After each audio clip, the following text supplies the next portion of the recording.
আসসালামু আলাইকুম, কেমন আছেন আপনারা সবাই? আশা করি অনেক অনেক ভালো আছেন। অনেকেই জানতে চেয়েছেন যে ভাইয়া আপনি তো শুনলাম স্পেনে পড়ালেখা করতেছেন। তো আসলে এই প্রসেসটা কি? এটা কিভাবে কি করতেছেন? এটা অনেকেই জানতে চাচ্ছেন। তো দেখুন, আপনি যদি স্পেনে ইলিগাল হয়ে যান, অবৈধ হয়ে যান, সেক্ষেত্রে কি আপনি এখানে পড়াশোনা করতে পারবেন না? অবশ্যই পারবেন, সুযোগ আছে। যেমন আমি কিন্তু এখানে ২ টি কোর্স করতেছি। একটি হলো আমি ল্যাঙ্গুয়েজ কোর্স করতেছি, আরেকটি হলো আমি কম্পিউটারের উপরে ডিপ্লোমা কোর্স করতেছি। তো আমার জন্য একটা টাকাও কিন্তু এখানে খরচ হচ্ছে না। আমি যে এই কম্পিউটার ডিপ্লোমা কোর্সটা করতেছি, আম আমাদের আমি মাদ্রিদের যেই এরিয়াতে আছি, কারামানচাল আলতো, এখানে আমি আছি। তো এইখানের যে পাশে যে সরকারি যে স্কুলটা আছে, এখানে আম দেখা যাচ্ছে যে ফ্রিতেই তারা সবকিছু করাচ্ছে।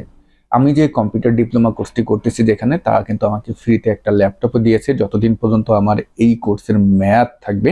২ বছর আমার এই কোর্সের মেয়াদ। এই ২ বছর পর্যন্ত আমার কাছে কিন্তু এই ল্যাপটপটি থাকবে। পাশাপাশি দেখা যাচ্ছে যে আম যারা আপনি এখানে এসে অন্য যেমন আমরা যেমন বাংলাদেশে সেকেন্ডারি, হায়ার সেকেন্ডারি এই লেভেলে যে পড়ালেখাটা করি, এটাও আপনি এখানে এসে করতে পারবেন। যেমন আমি যে ল্যাঙ্গুয়েজ কোর্সটা করতেছি, আমার এই ল্যাঙ্গুয়েজ কোর্সটা যখন শেষ হয়ে যাবে, তখন কিন্তু এটার উপরের যে ধাপটা মানে ২ বছরের যেই মেয়াদ, আমাদের যেমন হায়ার সেকেন্ডারি ২ বছরের মেয়াদ হয়ে থাকে, তারপরে আমাদের যে অনার্সের যে ৪ বছরের মেয়াদ হয়ে থাকে, এই যে এভাবেও কিন্তু আপনি এখানে করতে পারবেন এবং সম্পূর্ণ ফ্রিতে করতে পারবেন, ফ্রিতে। অনেকেই আছে এই বিষয়গুলো নিয়ে ভিডিও বানায় না, অনেকেই আছে এই বিষয়গুলো শেয়ার করেও না।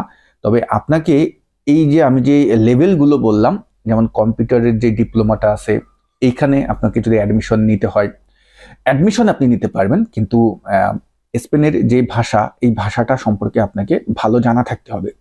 যেমন আমি সমস্যা ফেস করতেছি, সমস্যাটা কি? আমি ল্যাঙ্গুয়েজ ক্লাস করতেছি, পাশাপাশি আমি কিন্তু কম্পিউটারের যে ডিপ্লোমা কোর্সটি আছে সেটাও আমি করতেছি।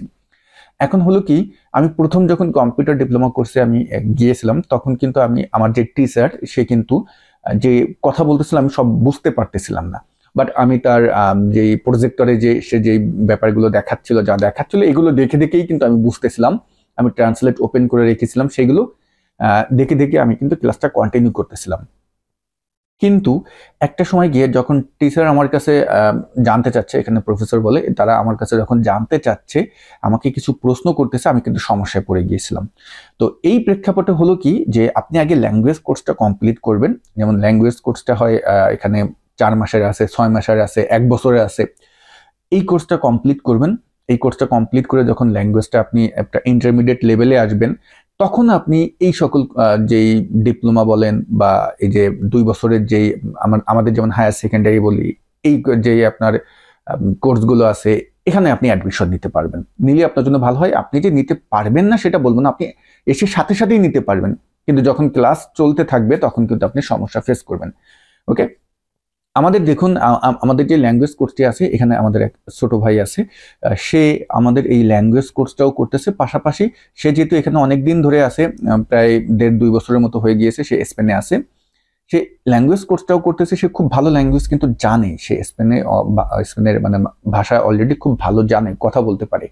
পাশাপাশি সে কিন্তু আবার যে হায়ার সেকেন্ডারি যে লেভেলটা আছে সেখানেও কিন্তু সে অ্যাডমিশন নিয়েছে এবং সেখানে সে খুব ভালোভাবে ক্লাস করতেছে।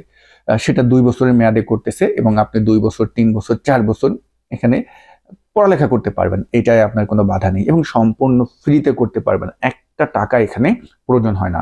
তবে ভাই, অ্যাডমিশনটা কিন্তু শুরু হয়, এদের অ্যাডমিশন শুরু হওয়ার কিন্তু একটা সময় আছে। যেমন সেপ্টেম্বর মাস থেকেই কিন্তু অ্যাডমিশনটা শুরু হয়। যেমন যেমন আমাদের ভর্তির প্রসেস শুরু হয়েছে কিন্তু সেপ্টেম্বর মাস থেকে।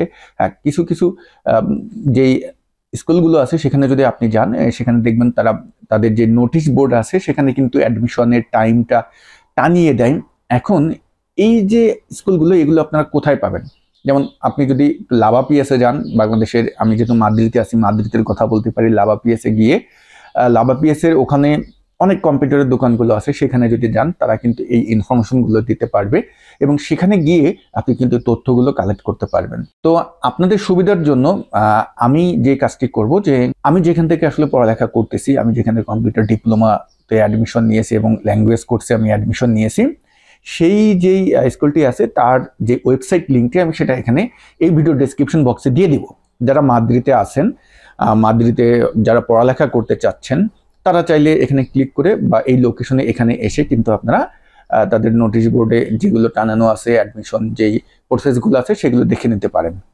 আরেকটা কথা বলি যে দেখুন এখানে কিন্তু ক্লাস সকালে হয়, দুপুরে হয়, আর হলো ইভিনিং বিকেল টাইমে হয়। তো আপনি যদি কাজ করে থাকেন, যে রেগুলার কাজ করতে হয় আপনাকে, সেক্ষেত্রে কিন্তু এই কোর্সগুলো করতে পারবেন না। বা আপনি এই ডিপ্লোমা বলেন বা আপনি যে তাদের যে লেভেলগুলো আছে হায়ার সেকেন্ডারি, আমি বারবার একই ওয়ার্ডগুলো উচ্চারণ করতেছি, যে এই লেভেলে কিন্তু আপনি অ্যাডমিশন নিতে পারবেন না। আপনাকে কিন্তু এখানে সময় দিতে হবে, পড়ালেখা করতে হবে। দেখা যায় যে ক্লাস আপনার, যেমন আমার ডিপ্লোমার যেই কোর্সটি আছে সেখানে আমাকে সকাল 10টায় যেতে হয়, সকাল 10টা থেকে 12টা পর্যন্ত আমার ক্লাস হয়। তারপর আবার 12টা থেকে 2টা পর্যন্ত কিন্তু আমার ক্লাস হয়। আমার 4 ঘন্টা কিন্তু ক্লাস হয়, সপ্তাহে আমার কিন্তু 3 দিন ক্লাস হয়। তো এই যে আপনাকে এই সময়টা কিন্তু আপনাকে দিতে হবে। আপনি যদি কাজ করেন তাহলে কিন্তু আপনি এই পড়ালেখাটা করতে পারবেন না।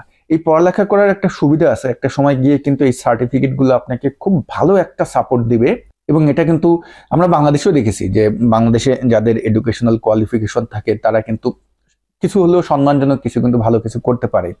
তো সুতরাং আপনাকে এই সময়টা এখানে দিতে হবে। আপনি কাজ করতে থাকলে কিন্তু আবার এগুলো করতে পারবেন না। আপনাকে যে কোনো একটা ত্যাগ করতে হবে। প্রথমে এসেই যদি আর্নিং এর চিন্তা করেন তাহলে হলো পড়ালেখাটা করা আপনার জন্য কষ্ট হয়ে যাবে। আর যদি চিন্তা করেন যে না, আমি পড়ালেখা করব, সার্টিফিকেট অর্জন করব এবং আমি এইগুলো নিয়ে পরবর্তীতে আমি কাজে যোগদান করব, তখন কিন্তু আপনি এই সকল দেশে সম্মানজনক কোনো কাজ করতে পারবেন। এদেশের প্রত্যেকটা কাজকেই সম্মান করা হয়। একদম আপনি যদি রাস্তাঘাট যারা পরিষ্কার করে তাদেরকেও অনেক সম্মান দেওয়া হয়, তারাও অনেক ভালো স্যালারি পায়। আবার যারা হায়ার লেভেলে জব করে তারাও কিন্তু ভালো স্যালারি পায়। তবে আপনার কাছে যদি একটা সার্টিফিকেট থাকে তখন আপনার গ্রহণযোগ্যতা বেশি থাকবে। আপনি যখন ভাষাটা খুব ভালো জানবেন, আপনি কিন্তু একটু নিজের ভিতরে একটু আমি ভাব চলে আসবে কিন্তু, ঠিক আছে? তো আশা করি আপনারা বিষয়টি বুঝতে পেরেছেন। যারা পড়ালেখার বিষয়ে জানতে চেয়েছিলেন তারা এই ভিডিওটির মাধ্যমে ক্লিয়ার হয়েছেন। আমি অন্য দেশে কি হয় সেটা জানি না, আমি স্পেনের ব্যাপারটা বললাম। স্পেনে আপনি খুব সহজেই পড়ালেখা করতে পারবেন, এখানে কঠিন কোনো রুলস নেই। হ্যাঁ, একটা কথা বলতে কিন্তু ভুলে গিয়েছি। আপনি অ্যাডমিশন নিতে গেলে আপনার কিন্তু আইডেন্টি একটা লাগবে। সেই আইডেন্টি, আমাদের যে আইডেন্টি, আমার তো ধরেন এখানে আইডেন্টি বলতে পাসপোর্ট ছাড়া তো কিছুই নেই। আপনাকে অ্যাডমিশন নিতে গেলে কি করতে হবে? আপনাকে অ্যাডমিশন নিতে গেলে আপনার কিন্তু কিছু ডকুমেন্টস লাগবে, সেটা হলো আপনার পাসপোর্ট লাগবে। পাসপোর্ট ছাড়া কিন্তু আপনি অ্যাডমিশন নিতে পারবেন না।